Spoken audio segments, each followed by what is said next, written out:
반갑습니다. 비교 불가 분석력 MLB만 팠다입니다. 혼자서 데이터 분석으로 경기장 날씨나 선수들의 그날 컨디션, 홈 원정의 차이와 제일 중요한 그날 경기에 대한 몇 가지 변수를 개인 혼자서 분석하기엔 제한적이라 생각합니다. 위에 보이시는 적중한 대화 내용처럼 각종 정보를 통하여 제공하는 픽을 받아보시면서 수익에 한 걸음 더 나아갈 수 있으실 겁니다. 입장 방법은 아래 댓글 확인해 주시면 됩니다. 자, 그럼 8월 12일 MLB 분석 시작하겠습니다. 신시내티 선발 앤드류 에보트는 시속 140km 후반대 직구와 커브, 체인지업을 주무기로 한다. 직구는 존 상하를 활용한 제구가 가능하지만 장타 허용률이 높아 장타력 있는 타선을 상대로는 부담이 있다. 커브와 체인지업의 완급 조절은 안정적이나 구종 예측을 당하면 실투 확률이 커진다.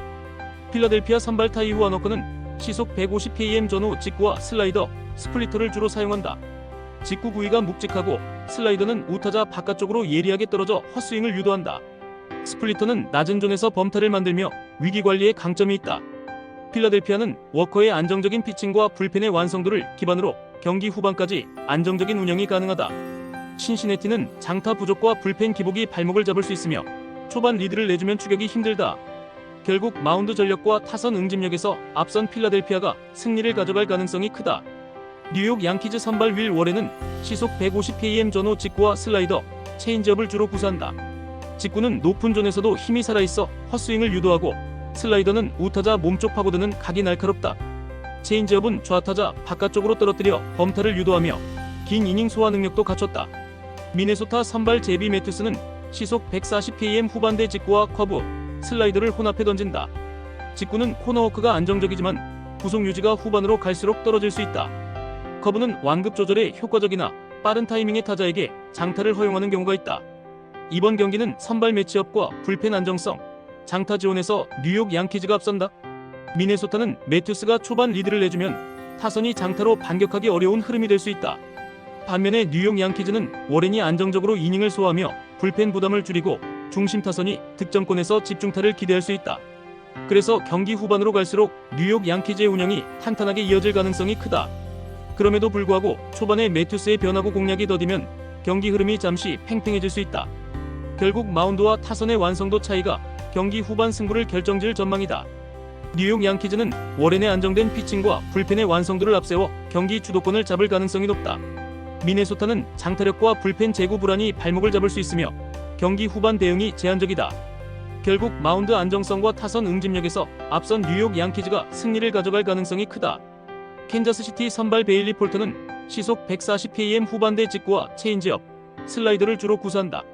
직구는 코너워크가 안정적이며 슬라이더는 좌타자 바깥쪽으로 예리하게 떨어져 헛스윙을 유도한다. 체인지업은 타이밍을 빼앗아 범타를 유도하는데 효과적이고 장타 허용을 최소화한다. 워싱턴 선발 케이드 카발리는 시속 150km 전후 직구와 커브, 체인지업을 섞어 던진다. 직구는 위력적이지만 변화구 제구가 흔들릴 경우 장타로 이어질 위험이 있다. 커브 각도는 크지만 높은 존에 몰리면 장타 허용 확률이 높다. 이번 경기는 선발 안정감과 타선 밸런스에서 캔자스시티가 한 발 앞선다. 폴터는 장타 억제력이 높아 워싱턴 중심 타선을 상대로도 긴 이닝 소화가 가능하다. 반면 카발리는 변화구 제구 불안이 반복될 경우 캔자스시티 타선이 기회를 놓치지 않을 것이다. 또한 캔자스시티는 하위 타선까지 기회를 만들 수 있어 장기전에서 꾸준한 득점이 가능하다.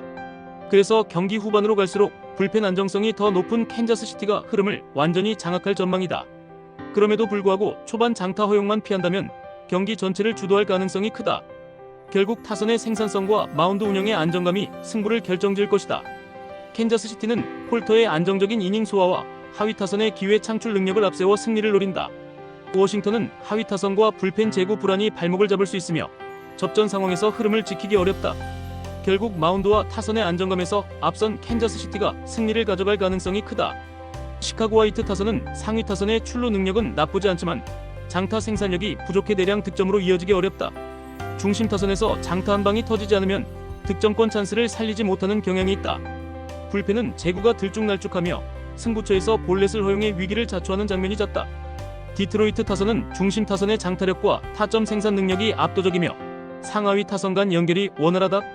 특히 최근 경기에서는 중장거리 타구가 연속적으로 나오며 경기당 평균 장타율이 크게 상승했다. 불펜은 필승조의 구위가 안정돼 있고 경기 후반에도 구속 유지가 가능해 리드를 지킬 힘이 있다. 이번 경기는 중심 타선의 파괴력과 불펜 안정성에서 디트로이트가 확실히 앞선다.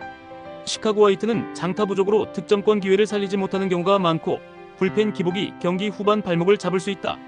반면 디트로이트는 타선 응집력이 높아 주자 상황에 맞춰 득점 루트를 다양하게 만들어낼 수 있다.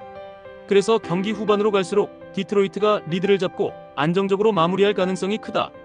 그럼에도 불구하고 초반 흐름에서 변수가 생기지 않는 한 디트로이트가 끝까지 공격 주도권을 유지할 전망이다. 결국 중심 타선의 화력과 불펜의 완성도가 이번 승부의 핵심이 될 것이다. 디트로이트는 중심 타선의 장타력과 타점 생산 능력을 바탕으로 경기 주도권을 쥘 가능성이 높다. 시카고 화이트는 불펜 기복과 장타 부재로 인해 경기 후반 흐름을 이어가기 어렵다. 결국 화력과 응집력에서 앞선 디트로이트가 승리를 가져갈 가능성이 크다. 미러키 선발 프레디 페랄타는 시속 150km 초반대 직구와 슬라이더, 체인지업을 주무기로 한다. 직구는 높은 존에서 힘이 살아 헛스윙을 유도하고 슬라이더는 우타자 바깥쪽으로 날카롭게 휘며 범타를 만든다.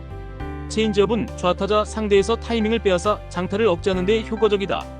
피츠버그 선발 앤드류 히니는 시속 140km 후반대 직구와 슬라이더, 체인지업을 섞어 던진다. 직구는 각이 좋은 편이지만 높은 존에 몰릴 경우 장타 허용 위험이 크다. 슬라이더는 좌타자 상대에서 효과적이나 우타자에게는 공략당하는 경우가 있다. 이번 경기는 선발 매치업과 불펜 안정성, 타선 응집력에서 미러키가 우위에 있다. 페랄타는 구위와 제구 모두 안정적이어서 장타 억제에 강점이 있고 불펜 역시 후반 리드를 지킬 힘이 있다. 반면 히니는 구위가 나쁘지 않지만 장타 허용 위험이 커 중심 타선의 화력이 강한 미러키에게 부담이 될 수 있다. 또한 미러키는 하위 타선까지 출루를 이어가며 다양한 득점 루트를 만들 수 있다. 그래서 경기 후반으로 갈수록 미러키의 흐름이 더욱 견고해질 전망이다. 결국 마운드와 타선의 완성도 차이가 승부를 결정질 가능성이 크다. 미러키는 페랄타의 안정된 피칭과 불펜의 완성도를 앞세워 승리를 노린다. 피츠버그는 장타력과 불펜 제구 불안이 발목을 잡을 수 있으며 경기 후반 대응이 제한적이다. 결국 마운드 안정성과 타선 응집력에서 앞선 미러키가 승리를 가져갈 가능성이 크다. 세인트루이스 타선은 중심 타선의 장타 생산과 하위 타선의 작전 수행이 조화를 이루며 경기 내내 꾸준히 출루를 만든다. 최근 경기에서는 타구질이 살아나고 중장거리 안타가 고르게 분포하며 장타율이 상승세다. 변칙적인 도루 시도와 3루 과감한 주루 플레이가 많아 상대 수비를 압박하는 장면이 잦다. 콜로라도 타선은 상위 타선의 컨택 능력은 준수하지만 장타력과 득점권 집중력에서 기복이 크다. 특히 원정 경기에서는 타격 밸런스가 무너지고 주자 득점권에서의 생산성이 떨어지는 경향이 있다. 수비는 외야 수비 범위가 넓으나 송구 정확도에서 불안정함이 드러나며 중계 플레이, 연결 속도가 더딘 경우가 있다. 이번 경기는 타선의 응집력과 덕아웃 운영 능력에서 세인트루이스가 한 발 앞선다. 콜로라도는 원정에서 타격감이 떨어지고 득점권에서의 결정력이 흔들릴 가능성이 크다. 반면에 세인트루이스는 변칙 주루와 빠른 작전 변환으로 상대 수비를 흔드는 능력이 탁월하다. 투수 교체 타이밍과 경기 상황 판단에서도 세인트루이스 덕아웃이 우위를 점할 전망이다.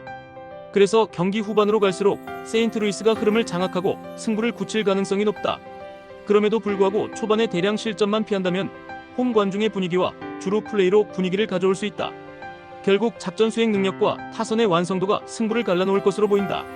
세인트루이스는 변칙적인 도루와 덕아웃의 빠른 판단을 통해 경기 주도권을 쥘 가능성이 높다. 콜로라도는 타격감과 수비 집중력에서 불안 요소가 많아 원정 경기의 한계가 드러날 수 있다. 결국 타선 응집력과 작전 운영 능력에서 앞선 세인트루이스가 승리를 가져갈 가능성이 크다. 텍사스 선발 레이선 이발디는 시속 150km 중반대 직구와 스플리터, 커브, 슬라이더를 자유롭게 구사한다. 직구는 묵직한 구위로 높은 존에서 헛스윙을 유도하고 스플리터는 낮게 떨어져 범타 처리에 강점이 있다. 커브와 슬라이더는 구속 차이를 활용해 타이밍을 무너뜨리며 장타 억제력이 뛰어나다. 애리조나 선발 라인 넬슨은 시속 150km 전후 직구와 슬라이더, 체인지업을 주로 사용한다. 직구는 힘이 있지만 높은 존에 몰릴 경우 장타로 연결되는 비율이 높다. 슬라이더는 우타자 상대에서 효과적이나 좌타자에게는 공략당하는 경우가 있다. 이번 경기는 선발 완성도와 타선 응집력에서 텍사스가 확실히 우세하다. 이발디는 다양한 구종조합과 안정적인 제구로 장타 억제에 강점이 있으며 불펜의 안정성도 뒷받침된다. 반면 넬슨은 구위는 나쁘지 않지만 제구가 흔들릴 경우 중심 타선의 장타 공세에 취약할 수 있다. 또한 텍사스는 하위 타선까지 득점 루트를 연결해 장기전에서도 꾸준히 점수를 낼 수 있다. 그래서 경기 후반으로 갈수록 텍사스의 흐름 장악 가능성이 크다. 결국 마운드와 타선의 완성도 차이가 승부의 향방을 가릴 것으로 보인다. 텍사스는 이발디의 안정된 피칭과 불펜의 완성도를 바탕으로 경기 주도권을 잡을 가능성이 높다. 애리조나는 중심 타선의 장타력과 불펜 제구 기복이 발목을 잡을 수 있다. 결국 마운드 안정성과 타선 응집력에서 앞선 텍사스가 승리를 가져갈 가능성이 크다. 휴스턴 타선은 중심 타선의 장타력에 크게 의존하며 하위 타선의 출루율과 연결 플레이는 불안정하다. 최근 경기에서는 타구질이 떨어지며 장타 생산이 줄었고 득점권에서의 응집력 저하가 두드러진다. 포수의 경기 운영은 안정적인 편이지만 볼 배합의 변화폭이 좁아 상대 타자들의 빠른 적응을 허용한다. 보스턴 타선은 상하위 타선 모두 출루와 장타를 고르게 생산하며 최근 경기에서 평균 득점이 높게 유지되고 있다. 중장거리 타구를 양쪽 펜스를 활용해 만들어내며 투수에게 꾸준한 압박을 가한다. 포수는 투수 컨트롤과 경기 조율 능력이 안정적이며 상황별 볼 배합이 유연해 위기 관리 능력이 뛰어나다. 보스턴은 타선 전반의 응집력과 포수의 안정된 경기 조율 능력을 바탕으로 꾸준히 득점을 이어갈 가능성이 높다. 휴스턴은 장타에 의존하는 타격 패턴이 한계로 작용하며 하위 타선의 침묵이 길어질 경우 흐름을 쉽게 빼앗길 수 있다. 결국 타선 밸런스와 운영 완성도에서 앞선 보스턴이 경기 막판 승리를 가져갈 가능성이 크다. LA 에인절스 선발 호세 소리아노는 시속 150km 중반대 직구와 슬라이더, 커브, 체인지업을 섞어 던진다. 직구 구위는 묵직하지만 제구가 흔들릴 경우 볼넷 허용이 늘어나며 리듬을 잃는 경우가 있다. 슬라이더는 우타자 상대에서 효과적이나 좌타자에게는 장타 허용 위험이 있다. LA 다저스 선발 야마모토 요시노부는 시속 150km 중반대 직구와 포크볼, 커브, 컵페스트볼을 정교하게 구사한다. 직구는 높은 존에서 힘이 살아 헛스윙을 유도하고 포크볼은 낮은 존에서 타이밍을 무너뜨린다. 커브는 큰 각도로 스트라이크 볼 존을 자유롭게 드나들며 장타 억제에 탁월하다. 이번 경기는 선발 완성도와 불펜 안정성, 타선 응집력에서 LA 다저스가 확실히 우세하다. 소리아노는 구위가 뛰어나지만 제구 불안이 경기 흐름을 흔들 수 있으며 하위 타선의 부진이 공격 지속성을 떨어뜨린다. 반면 야마모토는 다양한 구종과 정교한 제구로 장타 억제에 강점이 있고 긴 이닝 소화로 불펜 부담을 최소화할 수 있다. 또한 다저스는 중심 타선뿐 아니라 하위 타선까지 균형 잡힌 득점 루트를 보유하고 있다. 그래서 경기 후반으로 갈수록 다저스의 운영이 안정적일 가능성이 크다. 결국 마운드와 타선 전력에서의 차이가 승부를 결정지을 것이다. LA 다저스는 야마모토의 안정된 피칭과 강력한 불펜을 앞세워 경기를 주도할 가능성이 높다. LA 에인절스는 하위 타선의 부진과 불펜 기복으로 경기 후반 흐름을 유지하기 어렵다. 결국 마운드 완성도와 타선 응집력에서 앞선 LA 다저스가 승리를 가져갈 가능성이 크다. 샌프란시스코 선발 로건 웹은 시속 140km 후반대 직구와 예리한 싱커, 체인지업을 주무기로 한다. 직구는 코너워크가 정교하고 싱커는 낮게 제고돼 땅볼 유도에 탁월하다. 체인지업은 타이밍을 빼앗아 장타를 억제하며 장기전에서도 부위 유지가 안정적이다. 샌디에고 선발 다르비슈 유는 시속 150km 전후 직구와 슬라이더, 커터, 스플리터 등 다양한 구종을 구사한다. 직구와 슬라이더의 위력은 여전하지만 최근 경기에서는 부위 유지가 후반으로 갈수록 떨어지는 경향이 있다. 커터와 스플리터는 결정구 역할을 하지만 장타 허용이 불시에 나올 위험이 있다. 이번 경기는 선발 매치업에서 대등하지만 타선 응집력과 불펜 안정성에서 샌프란시스코가 우위에 있다. 웹은 싱커와 체인지업의 조합으로 장타 억제와 위기 관리에 강점이 있으며 긴 이닝 소화가 가능하다. 반면 다르비슈는 다양한 구종을 구사하지만 최근 피로 누적과 구위 하락이 경기 후반 약점이 될 수 있다. 또한 샌프란시스코는 하위 타선까지 출루를 이어가는 밸런스가 뛰어나 경기 후반에도 꾸준히 득점 찬스를 만들 수 있다.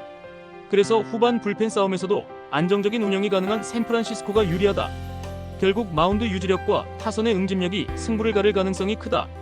샌프란시스코는 웹의 안정된 피칭과 하위 타선의 출루 지원을 통해 경기 전반을 주도할 가능성이 높다. 샌디에고는 다르비슈의 구위 하락과 불펜 기복이 발목을 잡을 수 있다. 결국 마운드와 타선의 완성도에서 앞선 샌프란시스코가 승리를 가져갈 가능성이 크다. 애슬레틱스 선발 제프리 스프링스는 시속 140km 후반대 직구와 체인지업, 슬라이더를 주로 구사한다. 직구는 코너워크가 안정돼 장타 억제력이 높고 체인지업은 우타자 타이밍을 무너뜨리는 데 탁월하다. 슬라이더는 좌타자 바깥쪽으로 예리하게 떨어져 헛스윙을 유도한다. 템파베이 선발 라이언 페피엇은 시속 150km 전후 직구와 슬라이더, 체인지업을 던진다. 직구 구위는 위력적이지만 제구가 흔들릴 경우 볼넷 허용이 늘어날 수 있다. 슬라이더는 결정구로 효과적이나 높은 존에 몰리면 장타로 연결될 위험이 있다. 이번 경기는 선발의 안정감과 타선 응집력에서 애슬레틱스가 앞선다. 스프링스는 변화구 제구가 안정돼 있어 장타 억제와 위기 관리에 강점이 있다. 반면 페피엇은 직구 위력이 뛰어나지만 제구 불안이 발생하면 득점 기회를 쉽게 내줄 수 있다. 또한 애슬레틱스는 하위 타선까지 출루를 이어가며 다양한 득점 루트를 만들 수 있는 구조다. 그래서 경기 후반 불펜 싸움에서도 애슬레틱스의 안정감이 빛을 발할 가능성이 높다. 결국 마운드 운영과 타선 밸런스의 차이가 승부를 가를 전망이다. 애슬레틱스는 스프링스의 안정된 변화구 운용과 타선의 응집력을 바탕으로 승리를 노린다. 템파베이는 불펜 기복과 장타력 기복이 발목을 잡을 수 있다. 결국 마운드 운영과 타선 완성도에서 앞선 애슬레틱스가 승리를 가져갈 가능성이 크다. 끝으로 절대 입장료, 수수료 따위 받고 있지 않는 가족방이며 위 대화 내용처럼 수익에 한 걸음 다가가실 수 있게 적중률로 보여드리겠습니다. 더 자세한 조합, 핸디캡, 언오버 확인을 하시고 싶으신 분들은 아래 고정 댓글 확인해 주시고 구독, 좋아요는 영상 제작에 큰 힘이 됩니다. 긴 영상 봐주셔서 감사합니다.